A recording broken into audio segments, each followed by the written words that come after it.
Hi, everybody. Welcome. We're just going to let the room fill up and get started in just a moment.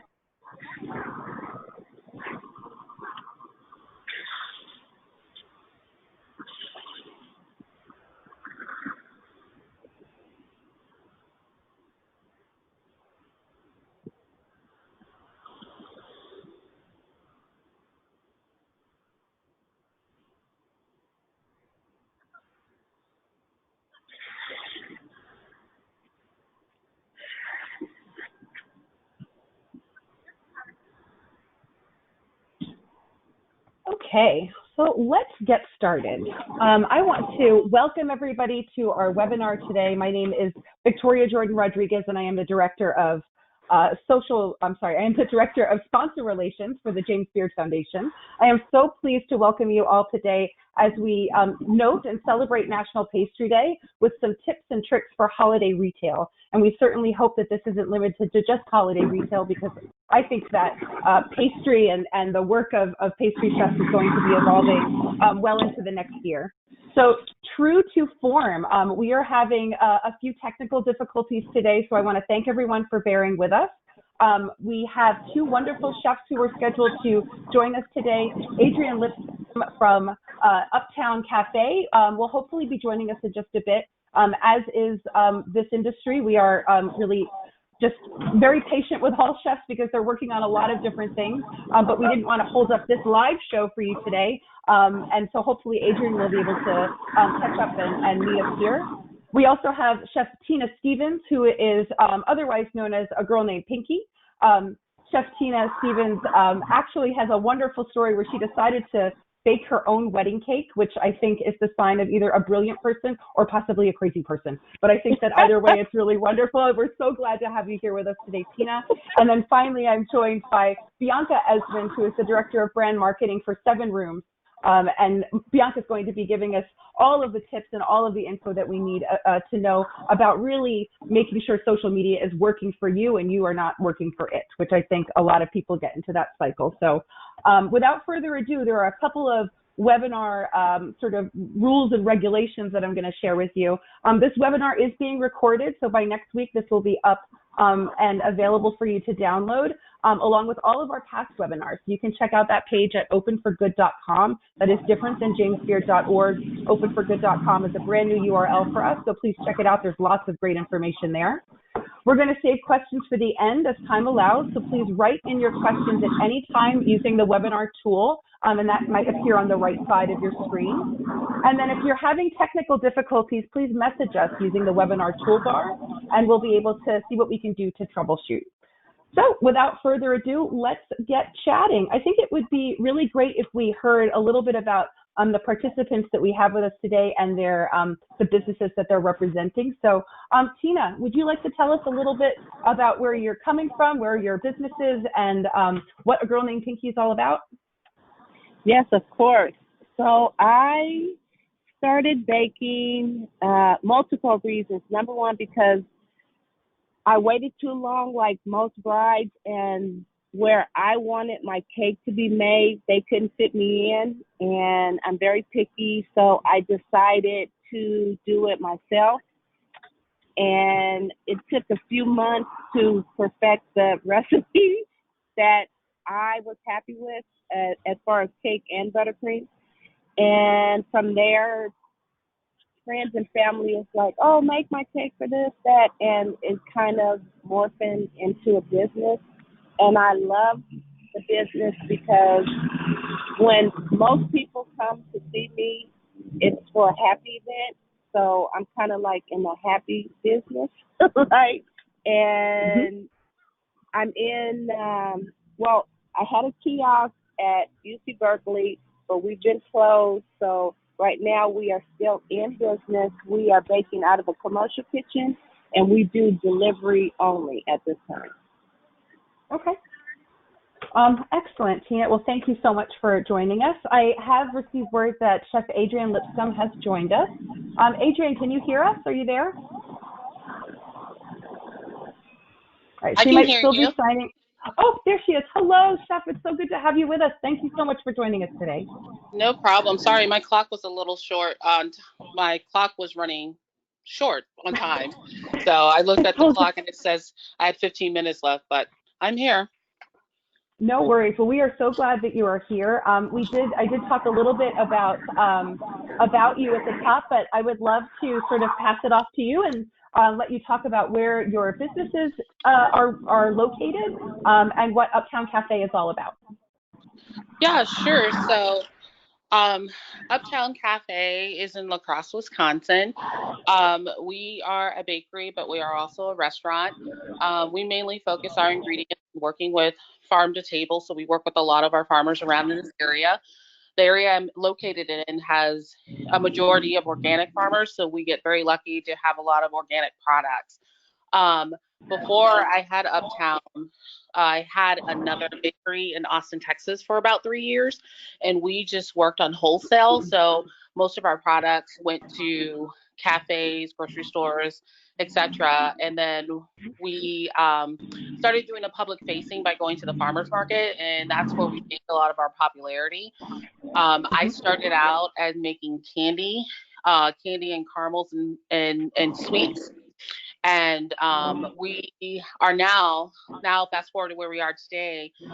We started developing on shipping nationwide. So for like the past 2 weeks, we have been shipping more of a nationwide aspect and going back to my roots of making caramels and sweets and pastries and cakes. And we're shipping those out right now. It's amazing. How does it feel to have your pastries and everything going across the country? That must be such a great feeling, actually. It's really quite strange, because the aspect of is that it's a wholly completely different market and a totally completely different type of branding, but also developing those recipes so they can ship and then and that people receive them and that they look just as good as when we put them in the box. And I'm built as a chef as like wholesaling. I'm not built or we had to develop that built of refining the recipes, making sure it's labeled correctly, putting it in boxes, and then having those delivered. So there's like different phases in which, if you're planning to go nationally, that you really have to look into because it can be stressful. I'm sure. Well, that's wonderful. Well, we are thrilled to have both of our chefs here today. We are also joined by Bianca Esmond, and Bianca, as I mentioned, is the Director of Brand Marketing for SevenRooms. Bianca, thanks so much for being here on camera with me today as well. Could you tell us a little bit more about SevenRooms and what that company is all about? Yeah, absolutely. And Victoria, thank you to you and the James Beard Foundation for having me today. Before I dive into SevenRooms, I just want to say, Tina, as a recent bride, I got married in February. I'm so impressed that you made your own wedding cake because I cannot even imagine doing that back in February. Like, so impressed. But I completely hear you on, all of the being very particular. But yeah, I'll tell you a little bit more about SevenRooms. So SevenRooms is a data-driven guest experience platform. We're really, really focused on helping hospitality operators to leverage data to build more profitable direct relationships, deliver exceptional experiences, and ultimately, drive more repeat business. I've actually been with the company for almost 5 years. In my role as Director of Brand Marketing, I really do a lot across the company. I head up all of our communications, our events, when hopefully those come back in 2021. Our social media is a huge part of my role, and really just driving brand awareness for SevenRooms and helping our hospitality operators to really understand how they can be leveraging SevenRooms in their own kitchens and dining rooms. That's great. And thank you, Bianca, for joining us as well. So, I think this webinar today is really all about the P word, and I think the P word is pivot for 2020. Any plans that anybody had in January, February, March had to be kind of tossed out the window, and new things had to be figured out. So I think first from our chefs, we heard a little bit from Adrian about how your business has changed. I mean, going national 2 weeks ago, I'm sure that or maybe it was a plan, but maybe not in the same timing to have that plan. For our two chefs, how has the pandemic really influenced what your business model is looking like? Do you think, how long do you think this is going to stay? Like, Adrian, if this works out, are you thinking, oh, we're going to do coast to coast forever? Is this just a stopgap? How has this pandemic really affected your businesses? Can you hear me? Okay, I switched computers so I could see the screen and everybody. So, pivot is that word that I used especially at the beginning. As a lot of people know, my background is in city planning. And so I was looking at the adaptation of what was happening within the city and what was happening in economics and in businesses. And then restaurants itself. We had to reinvent ourselves several times over. And with that, our business was not the same. It's never going to go back to being the same as what we were before. We're a lot more cautious, but we also learned that we had to be flexible.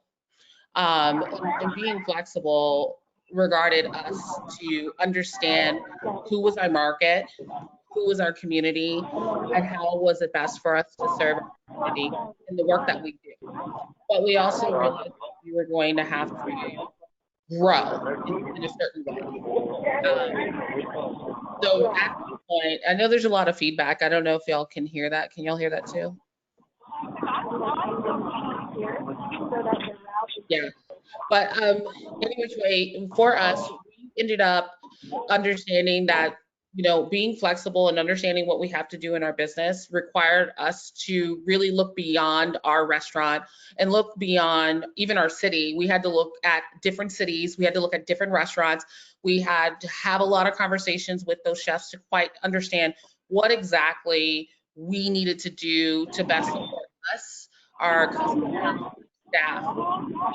So, I mean, and I know a lot of chefs that they're listening to this, they felt like they were opening all over again, and and didn't have the knowledge of what they gain right now, and that they had to learn how to pivot. But I've now, instead of saying pivot, it's more of reimagine what we're doing. And necessarily, we will not be going back to what we were doing before. Will national stay with us? We hope so. We do hope so. We have a broader reach.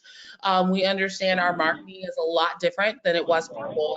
Our space is a lot different than it was before. Brand is a huge deal. Who I am as a brand, as a person that's branded, but also the restaurant itself. And then start thinking about the future of what bakeries and restaurants and what does shipping do for your business. It does take risk and it does take money, to want to switch to doing delivery. And really, you have to be that hunter and scavenger to figure out where are your best prices, what materials to use. If you're caring about waste, biodegradable, really trying to understand the market and also understand your clients. Absolutely. And it's interesting because Adrian, here you have this established brand, you have this established name in your town, in your city, and now you're pivoting. Now you have to do something different. And a question for Bianca: how does a successful business, someone who you knew who your customers were, you knew what you were selling, you knew what you were doing, how do they change that? What does a business need to do to get a new message out after they've established the message, or maybe they haven't established, they've never needed social media before because they were in a great spot where people are walking around a lot. How do you share that information? What's the best sort of practices for people? Yeah, that's a really great question. I mean, I think, what's really interesting about social media and marketing in the hospitality industry is that, digital adoption has really been accelerated exponentially by the pandemic. And, it's been really amazing this year to see kind of our clients move from these traditional brick and mortar restaurants or, other models into retail and off-premise models. And many of them have never done that before. I think at the end of the day, to be successful in marketing, whether it's social, email, or other, is really data. And that's something as a hospitality company, we're like very hyper focused on, helping our customers to really be able to collect that data and to be able to leverage that data really effectively. At the end of the day, guests, whether they're coming into a restaurant, whether they're enjoying your delicious baked desserts at home, they want to feel something from that. Hospitality is such a people business. It's such a personal, business, and you feel so connected to those brands that, that exist within that space. And, with everything moving into the virtual world, it's kind of felt 10 times harder to kind of make those personal connections with customers. And so, I think, outside of, social media, which obviously has been a fantastic channel for restaurants, I think understanding who your guest is, or who your consumer is, being able to really target them with the types of things that they want. So, in the example of these, amazing desserts, maybe you have a guest that doesn't like chocolate. So if you're doing, a big chocolate day promotion, maybe they're not the best person to receive that email. Maybe they want to receive the email about, a pecan pie or something that is, very specific to the loves and likes that they have. And, all of that really does come back, as I said before, to having the data on understanding who they are, what their likes and dislikes are, and being able to use that really effectively. When it comes to social media, there's so many different ways. I think we've seen, our customers do everything from, leveraging user-generated content, which is, one of the most successful, I would say, tactics that I've seen, restaurants and other hospitality businesses use, because you want to feel like, as a consumer or as a guest, that you're actually, being showcased. Like, it's nice to be recognized for that. Outside of that, I mean, we've seen some of our customers go, and do behind the scenes kitchen tours, like that level. And this is, Victoria, something we were talking about before the call. It's really comes down to authenticity. I mean, that's really been such a huge theme of this year is, flexibility for sure. I personally don't like the word pivot. But it's, I think the shift and having like a new way of thinking has been, really kind of amazing, from like the level of creativity that people are bringing to the table. But yeah, I mean, I think the key to any strong, marketing strategy is to be authentic and to bring your true self into whatever you're doing, whether it's social, whether it's, the types of content that you're sharing with your customers. Those are really, really great points. I think, one of the things that really struck me about Chef Tina and that business is that, Chef Tina really has made a name on Instagram. People don't know Tina as Tina. She's a girl named Pinky. So she has really, really capitalized on that kind of that social media special something, where you're really creating that brand, you're creating that personality for people to follow. So Tina, I wonder, and I'm hoping that you're still here.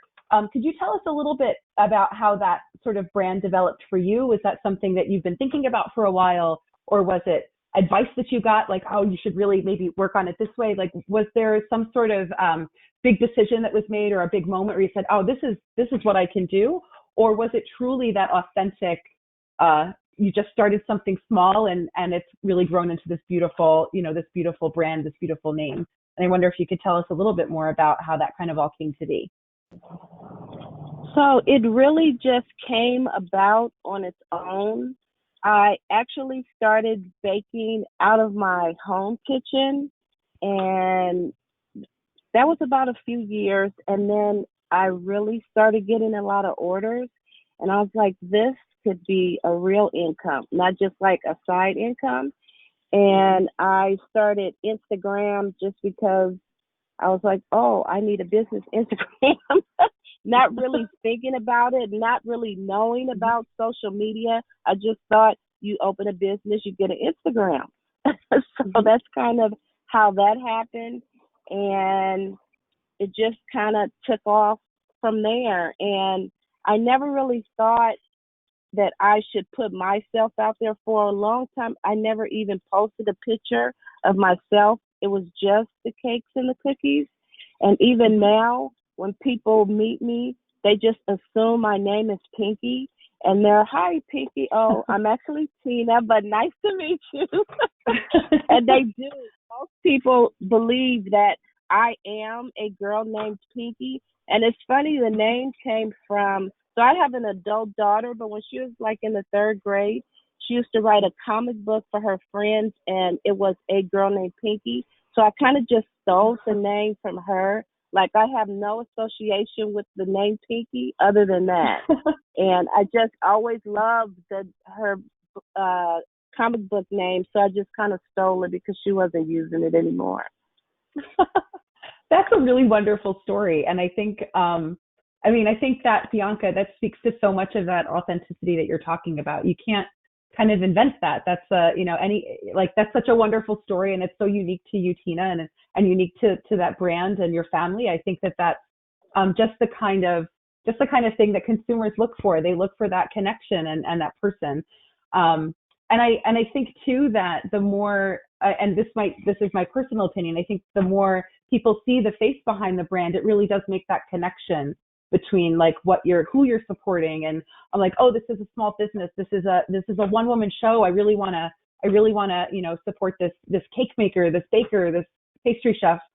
In your case, Adrian, you're doing such incredible work for your community, both specifically right in Wisconsin, but your greater community. And I wonder if you wanted to talk a little bit more about the 40 Acres Project and how that has sort of also blossomed, because I think that also has been very much a social media campaign, for lack of a better term, but something that has gotten such great reach and has been, I think, such an incredible. I was so pleased to be able to contribute even in a small way to that. But really something where you took this idea and then it was like social media takes it on this journey. And I wonder if you could talk a little bit more about how that all came about as well. Yeah, sure. So at the start of the pandemic, within like the month of the pandemic, I had community members sending money to me, and it was, we're very old fashioned here, so they'll like mail you checks, and with no explanation, no question, no letter. And you were kind of like, well, what is this for? The first one I got, I thought I had a catering gig I missed, or, they were paying for something that I had coming up. And when I started to realize, and when it came out that they were just giving me money, you kind of feel a certain way, like, why are you giving me this money? You really don't know the situation I'm in, but I understand that you are being supportive for your small businesses that are within your area. But, especially when it came to me, I am one of the only Black-owned restaurants in my city. And so I ended up taking the money that was being given to me and put it towards something. I said, I need to put it towards something used for the community. And so I decided to put it towards buying land, Black-owned land for farmers, for Black farmers. And so within that development, it was an idea I woke up with. And then within 24 hours, we just set this campaign and just kind of hit entered. And I said, well, maybe I'll get $10. We'll see what comes from it. And, as of today, we have over $130,000, almost 2,000 people that have been donating, between small businesses, large businesses, corporations that have donated. And beyond the donation, it's the help they want to give, the connections they want to give, the support for making this something more than just purchasing land. They want to create successful Black farmers. So sustainability. We have a lot of food companies that want to work with us once we get established to the point of their need of help. We've already purchased one piece of property and in the works of looking, in the works of 3 other properties too. So it just has been developed. Think about it. This is from like the beginning of the pandemic to where we are right now.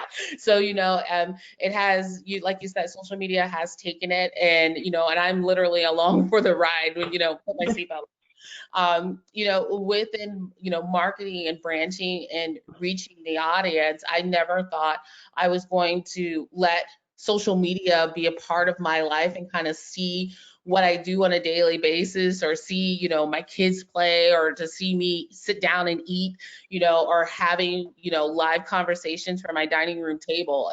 It was never a part of my plan to have something like that as part of my restaurant. But I started seeing that social media is looking for that authenticity and making sure that I'm real, that I'm really a real person that is making a cake, or who are making cookies, and who are taking the time to wrap caramels, and being really honest and answering questions. So when people write me, it's usually me answering, and it's a lot of work, because I am a restaurant owner. I am a mother of 4, I am a wife. I have, and I have things that I want to do for, self-care and try to get some sleep. But, social media has been a part of a huge part of marketing that is very important right now for our business. And that's what I said, like restaurants are going to have to come to the point of reimagining what they are. I never signed up to do exactly what I'm doing right now. I never signed up to do the social media. I never signed up. I thought I was going to be working my bone, to my knuckles to the bone in my restaurant and on a physical aspect because of that communication, because our kitchen and our restaurant is a community impact space. So we expected to have face-to-face conversations with our community on a daily basis and knowing people's name and working with people and working with farmers. And now when you have something like the pandemic that says 6 feet apart, wear masks, can hardly identify anybody by their eyes, it changes the whole dynamic of what a restaurant is. And we haven't opened our doors to the public to sit down since we sheltered in place. So for us, we took the dynamics, and it is a burden, and we took a rest because we understood that our community comes first. We understood that we did not feel self-conscious. We didn't feel secure enough for us to open our doors in our small restaurant to be able to feed people safely without knowing if the virus was going to be an issue. So, it does, yes, it does hurt the restaurant on the impact that people are able to come in, but we have to look at it in a different perspective and do different types of outreach, and not that pivot, but that reimagining what a restaurant really is going to be. And after, per se, the post-pandemic or what that is, we can't go back to being what we were. So, right now we're like, our wheels are turning and going, what's next? What's going to happen next? What are we needing to do to stay a step ahead of everything to prepare? Because every change cost, every change is a risk that we have to take. Yeah, absolutely. I think, and I don't think any industry, any business has been unaffected by this, but man, have hospitality, restaurants, bars, cafes, they have just been hit unbelievably hard by this, and in ways that I think we are only just starting to understand. And I think, working for JBF, we certainly know that this is a really critical time for all restaurants, for all gathering places. The winter is a frightening time. Even if in normal times, January is a very slow month for a lot of places. But what I can say is that it's wonderful to see, Adrian, that you've been able to kind of change that business plan and really find ways to keep your people employed, to keep your business running, to keep your name out there, and to keep, customers coming back, even if it is in that slightly different model.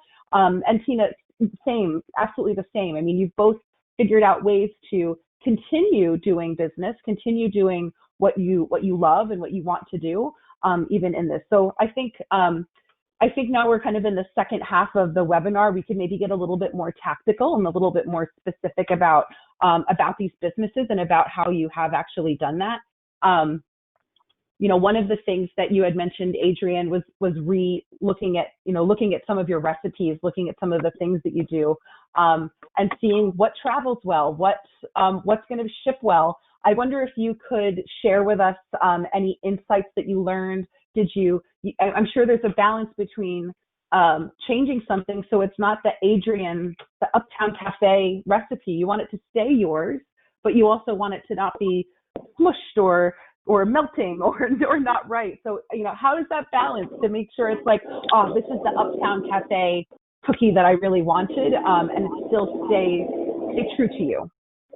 Yeah, first of all, you going through like non-perishable and what was, how long is it going to last? Like, how long is this cookie going to last? And how much time am I willing for it to be mailed, like that mail delivery service? Mm-hmm. And, for us, that 2-day mark was it for me. Mm-hmm. I'm about the quality of the ingredients, because we do get a lot of fresh ingredients and we want to be able to use them in our recipes. And we had to understand that we're taking a risk because shipping is not cheap. you know, and sometimes people are paying just as much in shipping as they're paying for the product. And we want to make sure that that product is of high quality. And we want to make sure that that product gets there the same way that I put it in that box. And so that has become very important. And so we understood that we were going to be taking a risk, one, for shipping, but two, also how we decide to package that gift and see how it shipped. So, you know, yeah, we ship to our moms and be like, did it get there safely? You know, if Right. we ship it frozen, do we not ship it frozen? We add ice packs, you know, shipping it to your family members and wanting that feedback. We're still checking with feedback with people going, how did it get to you versus FedEx versus UPS, you know, versus all the different type of delivery services, because we want to make sure that the quality of that product that you're paying for gets there safely. When it came to our ingredients, that's that non-perishable, the candies versus the baked goods, you know, and making sure that we give you that product that's going to stand up and be worth it and want you to order again. We want to make sure that if you came to our restaurant or you came to the bakery side, that the same product that you're getting at that time is the same product when you open that box. So that has become very important to us. And we understand, you know, it's the holidays. So yeah, people are purchasing right now and sending those gifts out to everyone else. And like our city is sending gifts, our gifts, or sending our baked goods and our candy to their friends and family that they can't come to our restaurant as they usually do. And for us, we have to think beyond the holidays. We have to see if this is going to be really a plausible and successful idea to continue on into 2021, because we are taking a major risk. We are spending money. We're spending money that we've saved to be able to do this. So we understand that if we're not going to just stop cold turkey after the holidays, that we want this to keep going. So reimagining the idea of what products are going to come in. Is this going to be seasonal? Is this, you know, are we going to have things for a certain period of time? What is our branding? What are we well known for? You know, what do we want to be well known for?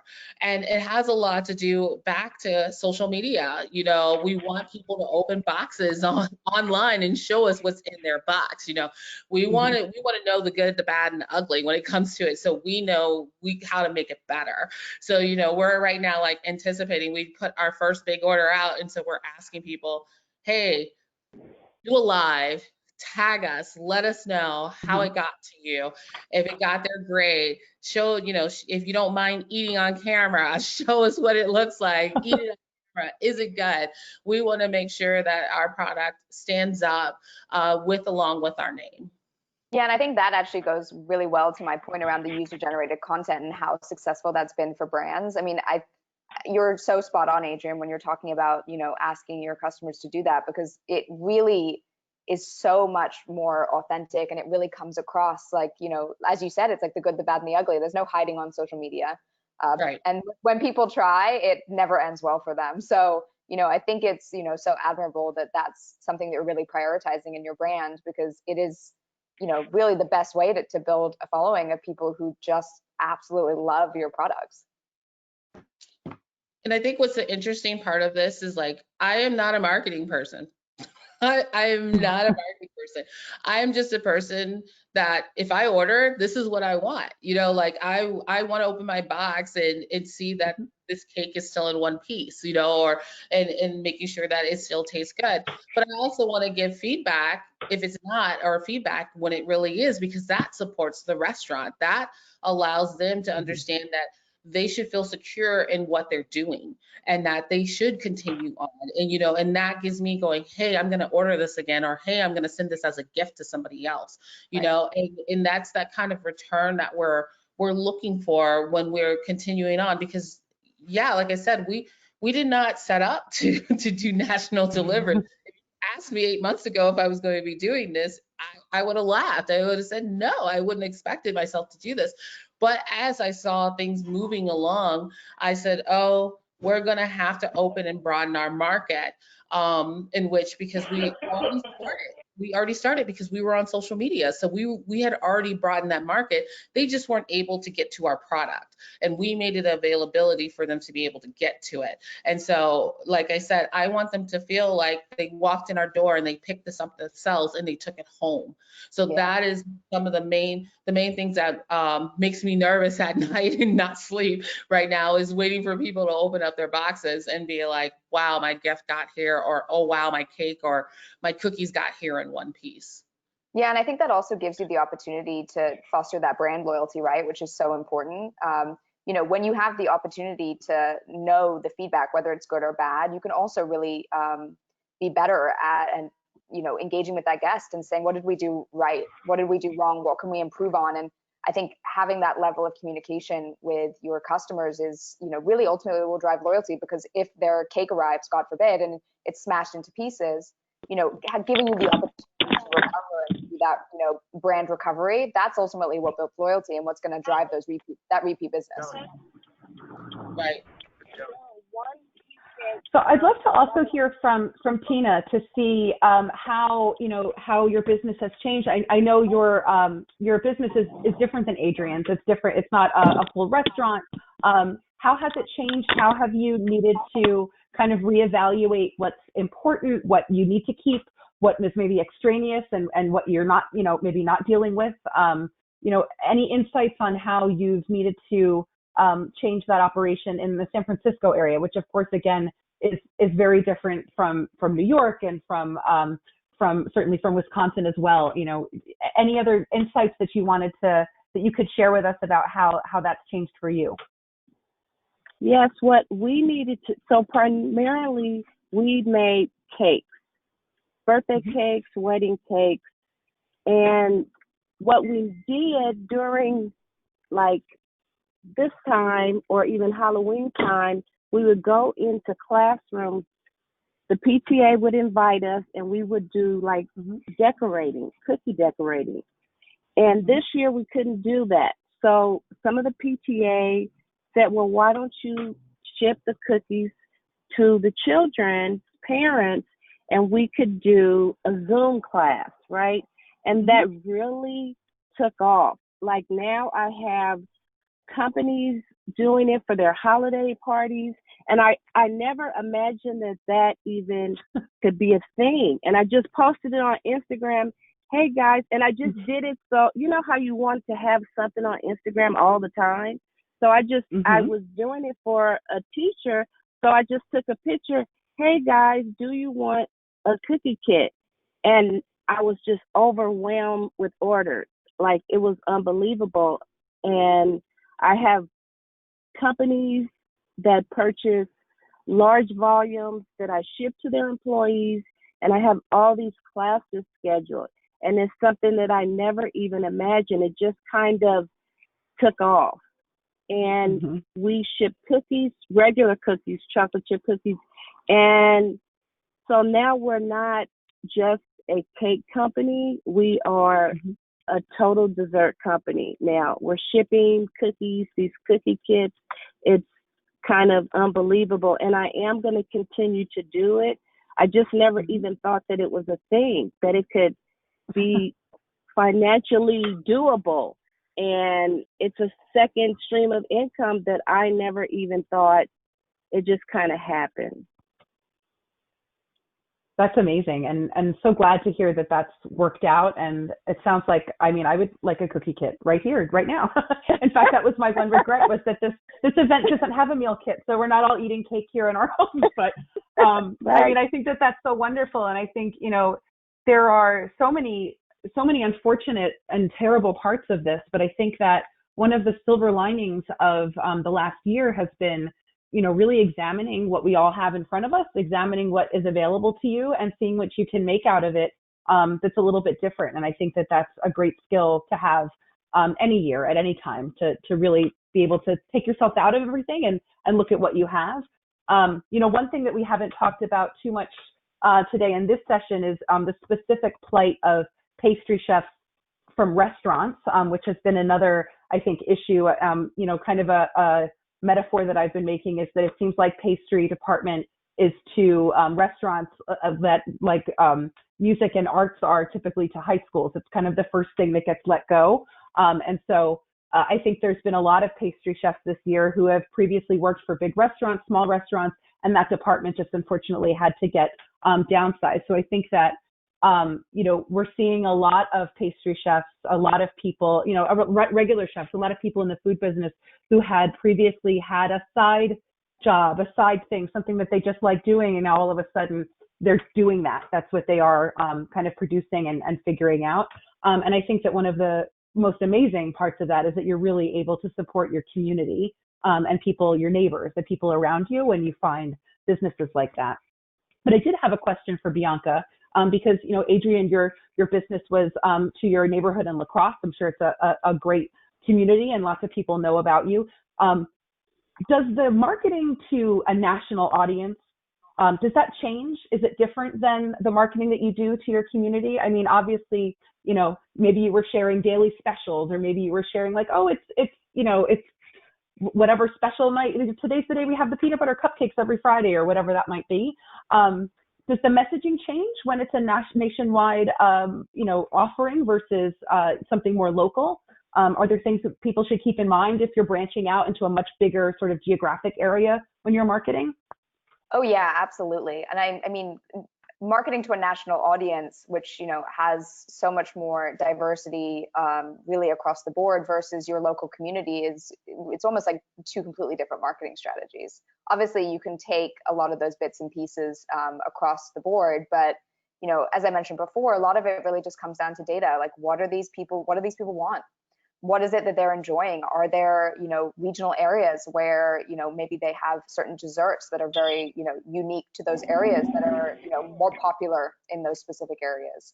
I think one of the things that has become very prevalent across restaurants this year and across businesses is actually doing a lot more marketing to a local audience, because, people aren't leaving their homes as much. They're, going only within a couple mile radius. Maybe they're, nervous to eat out. Maybe they're nervous to, go engage with the other members of the community. And I think that creates, an incredible opportunity actually to build a deeper connection with your community in so many different ways, whether it's, as Tina mentioned, whether it's, going out to the local schools and saying, let's do cookie making, which I love. Or, having that expanded out to corporations. Maybe people were coming into your businesses for lunch or to grab a pastry in the morning. And now, they're not doing that commute, but they still want to support the business. And so I think understanding who those customers are is kind of the first step to that, and the first step to being able to do that really effectively. And then on the national level, I mean, obviously, when you go towards a national audience, it can be a lot more challenging to kind of get and take that more tailored and personalized approach to marketing. So I think, what it comes down to is understanding, who are those people that are following you on social media? Like, can you do a lookalike audience to promote your offerings to a national audience that allow you to kind of reach those types of people that are typically ordering or following your accounts? There's a lot of different ways that you can approach that, obviously, as with all marketing. But I think, understanding who your customer base is and who's ordering is really the first step. And then being able to kind of go out, especially when you're thinking about the national audience, and understanding, are there certain areas where we're going to be more successful? And, I think in my experience, I think, when you can be a little bit more tailored and a little bit more personalized with marketing, it really does ultimately pay dividends and really can help drive that revenue. And that's why I think a lot of, restaurants specifically and businesses are going to that local audience, because those are people who are engaged, who want to support. I mean, being in New York and, even, looking at San Francisco and various other markets, I mean, it's devastating, like it's no surprise that this year has been so tough for so many businesses really across the board. And so, at least from, our communities, I want to go out and support my neighborhood restaurant. I want to go out and order delivery. I want to make sure that the character of our neighborhood remains. And, I think that that's really why we've started to see so much of that much more localized marketing happening.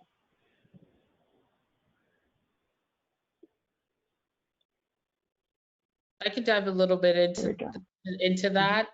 I feel, our market is different from community to doing nationwide. We have a very close-knit community that we created to become a part of the fabric of our city. And that was like our main point. Like I said, it's a community impact space. So we got to know everybody. We got to watch their kids grow up. We watched people get married. We saw people get divorced. We saw all that. Now we're at this point where I don't know who's on the other side of that camera, or who's on the other side of that computer that's looking and that's eager to know our product. But they're getting to know me personally by what I'm posting and what I'm saying, and and we're being more forthcoming and understanding what we are and what my personality is. So they're getting kind of like a little piece of that. And for me, if they think that I'm genuine and honest, and they'll order from us, right? So ours was an ask, like, would you order this? Or what, we are going to do national orders. And then that feedback we got from people all across the nation, they were like, yes, I'm ready to order. When is this going to be up? And I mean, that was our drive to like really kick it into high gear.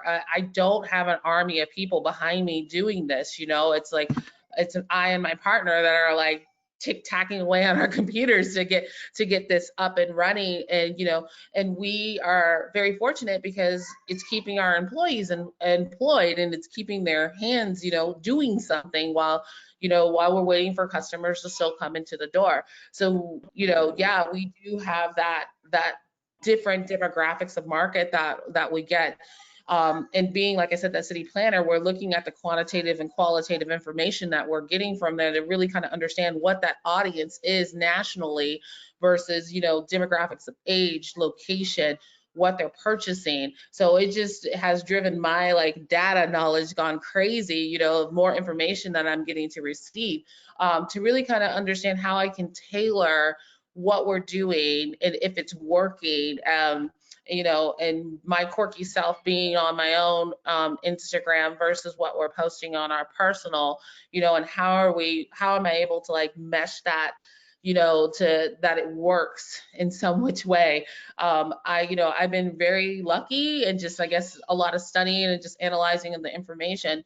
But when that question comes is, will you just continue on after the holiday season? It just makes sense, especially for people, if you have a business in the Midwest area, it's going to get cold, and and we get down into the negatives, and we may be -25 with a wind chill of -60.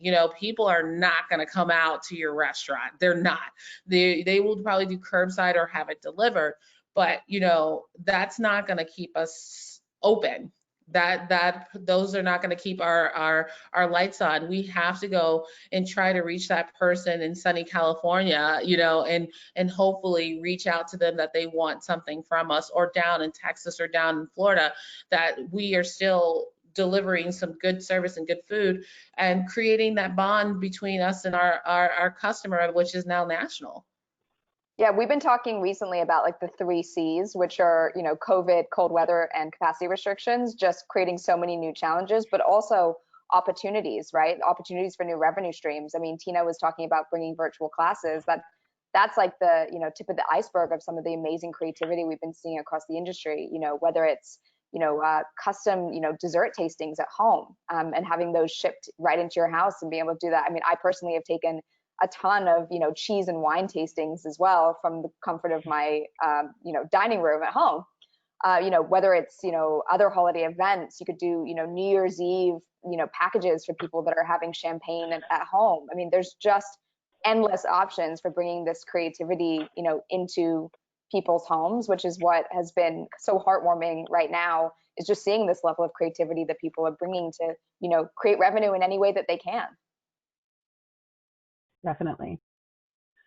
So I think maybe we have about 8 minutes left. I do want to remind all of our listeners that if you do have any questions, if anything you've been curious, if you want to go back to a topic that we've already covered, we're very happy to do that.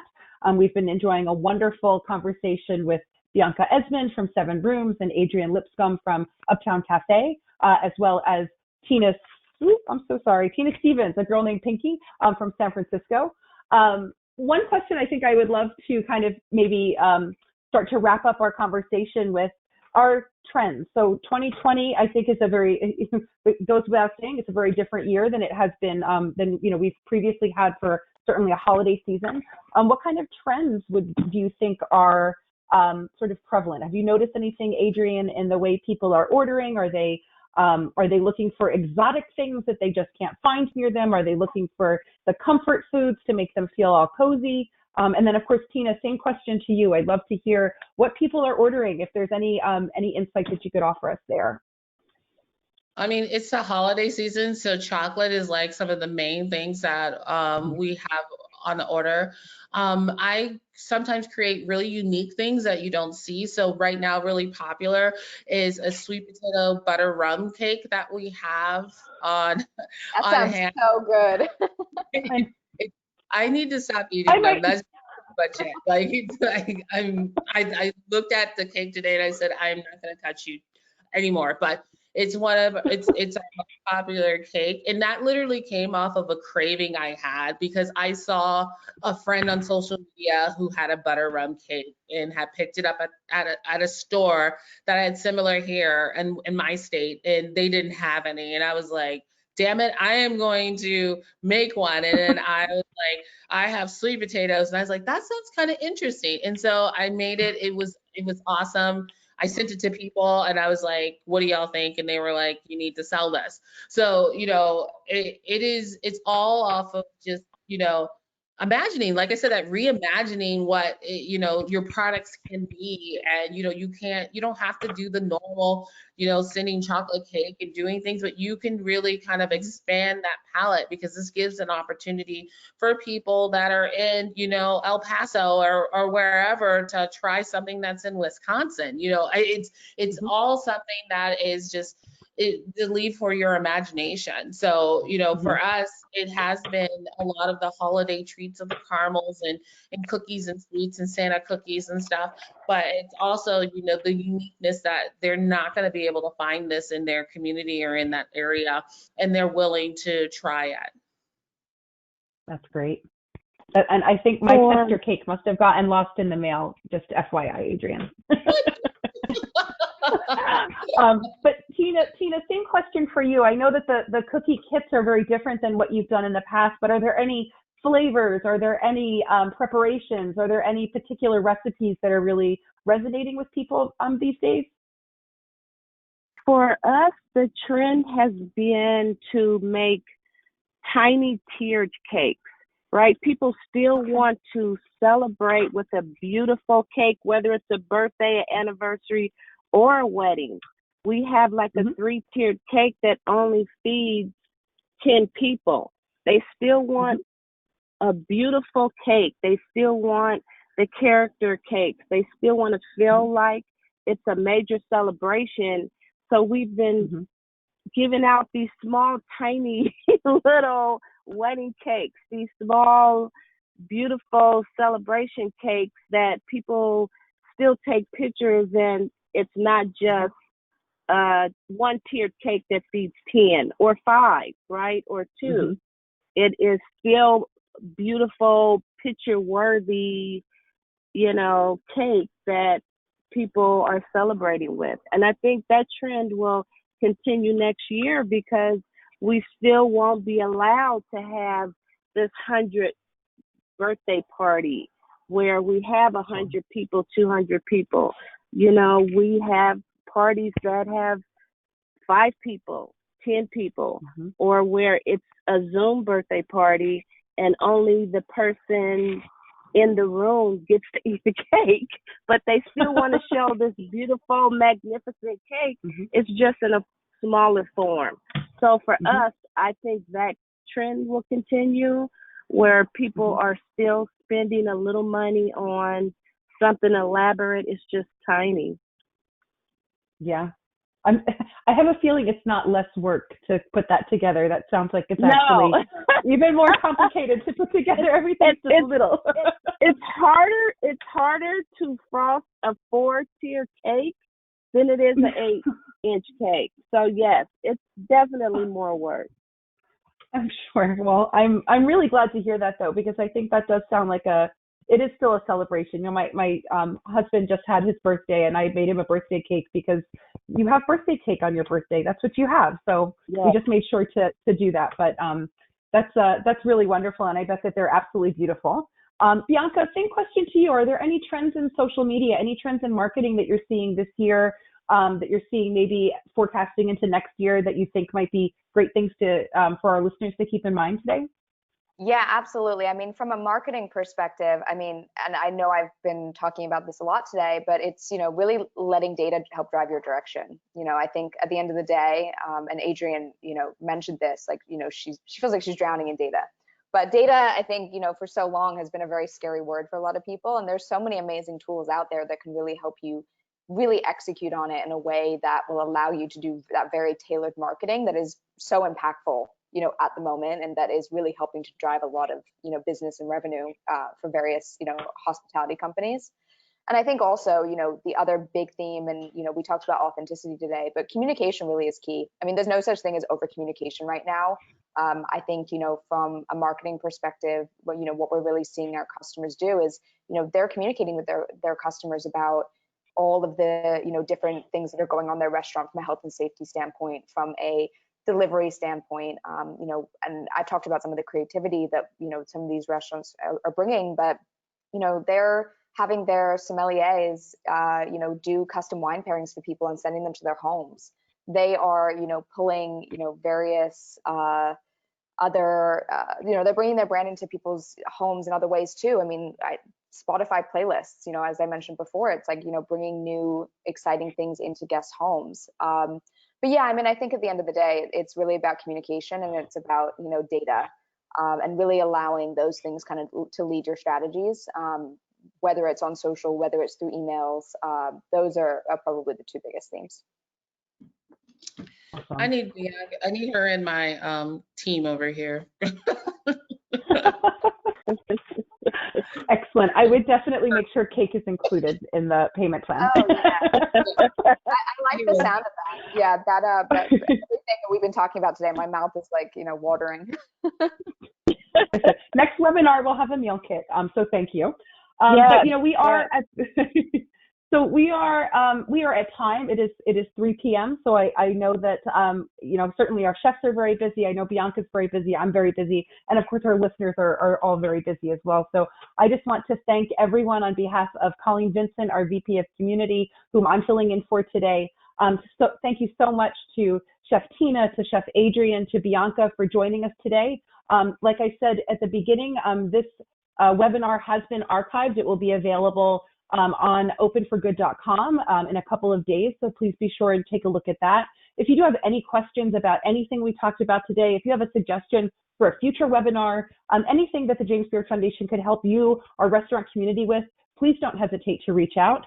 My colleagues are available at the email address here on the screen. I'm sorry, it's not on the screen, but it is impact@jamesbeard.org. Again, I am Victoria Jordan Rodriguez here for the James Beard Foundation. Thank you all for joining us. I wish you all a very happy holiday season, and I look forward to seeing you back here again for our next webinar. Have a great day, everyone. Thank you. Thank you. Thank you.